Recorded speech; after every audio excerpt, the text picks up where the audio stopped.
Hello and welcome to this edition of Bayou Time. We thank you for joining us. I'm your host, Keith Whiteside. I want to let you know what you can expect. We're going to be sharing with you on day 4 some of the Seacor Power hearings, where we get a chance to hear from the flight crew of the Bristol helicopters, Jason Jennison and Jim Peters.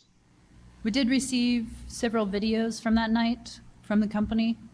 I'd like to have you describe what you were seeing and then maybe show us a little bit about the railing that you said was in the way and that kind of thing. So right here at this point in time, if you can see where the pipes are just to the right of Jason, looking at the screen, that's where the survivors were, and that's where we're trying to get Jason down to. But you can see it with the wave action, and the wind was pushing the aircraft around a little bit. In some cases, we did have start a little oscillation with Jason on the hook, so that made things a little more difficult to get to.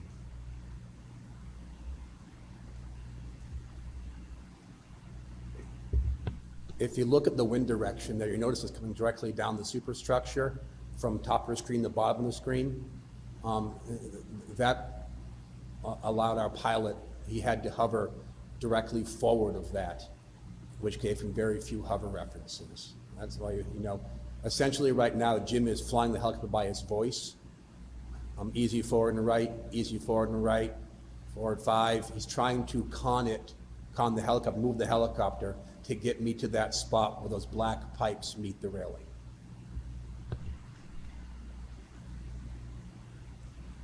Can you go back about 20 seconds, Lieutenant Alger, and then pause it? That'll work. So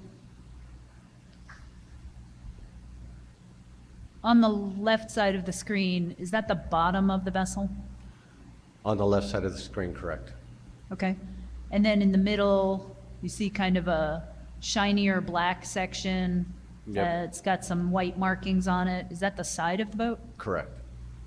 Okay. And then you see a railing with, I think it looks like 3 courses across. Is that the handrail of the boat that would have been on this? That is correct. Okay. And then you said there's 3 black pipes sticking out, and that's kind of right in the middle. Correct. That's where we believe the survivors at that time to be, or that's where we've seen them. So that's why we were trying to get Jason to the railing system there to hold on to the rails. You know what I mean? Possibly at that point in time, to get a better look at, you know what I mean? To better look, better way to really facilitate the rescue from there.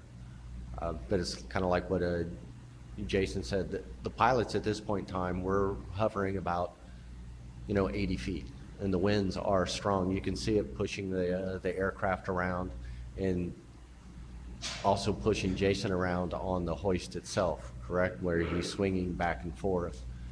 And the pilot's visual cues at this point in time are very limited. Yes, he does have NVGs on. He's using the NVGs to scan the horizon, but he's also looking under the NVGs to give him his in-close cues to maintain the best stable hover that he can. But at this point in time, as high as we were, he really was depending on me and my conning of the aircraft. You know what I mean? And it is a dance, if you will. You know what I mean? I'm constantly talking, easy forward, 4, 3, stop forward, drifting forward, stop forward. At this case, drifting back, stop your back, move forward, 3, 2, just constantly talking to give Jason the best, to put him in the best position we can to facilitate. Just by looking at the video and seeing the way the waves were hitting and coming across, do you know whether this was during your first trip to the vessel or your second trip to the vessel?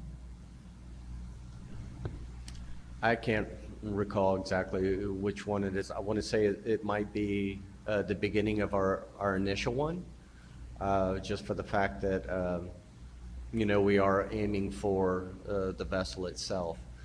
Because all other previous ones, if you want to stop it there, or if you want to pause it, all the other ones, you can see where the wave action is. We were more, if you're looking at the picture, we would be more on the bottom right-hand corner, maybe a little bit further out, trying to put Jason in the water, or at least get his fins in the water to stabilize him out, to try to get them to come to us. So this one, I would say, possibly could be our first one, because like I said, I mean, I know the video is maybe a couple of minutes long. We had Jason probably on the hook or on the line probably for a good maybe 10, maybe 15 minutes.